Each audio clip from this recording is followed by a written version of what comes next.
ધોરાજીના ઉપલેટા ખાતે નદી પર બનાવેલ ચેક ડેમ અને કોઝવે પાસેથી બેફામ રેતી ચોરી થતી હોવાના આક્ષેપ લાગ્યા હતા।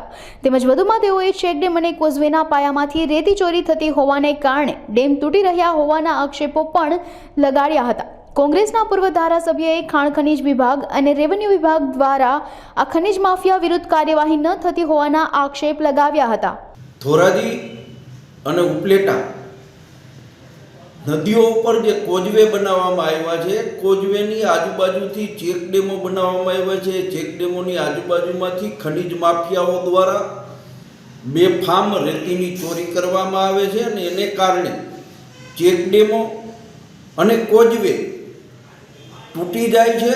આવો સરકારી અધિકારીનો પણ રિપોર્ટ છે। ભારતીય જનતા પાર્ટીના આગેવાનો દ્વારા ગુજરાત સરકારમાં રજૂઆતો પણ કરવામાં આવી છે, પરંતુ રેવન્યુ વિભાગ, ખાણ ખનીજ વિભાગ અને પોલીસ તંત્ર દ્વારા આ ખનીજ માફિયાઓ સામે કોઈ પગલાઓ લેવાતા નથી। એને કારણે ભાદર 2 ઉપર આવેલો કોઝવે, ગઢાળાનો કોઝવે, ભાદર નદી ઉપર આવેલા ચેક ડેમો પણ તૂટી ગયા છે।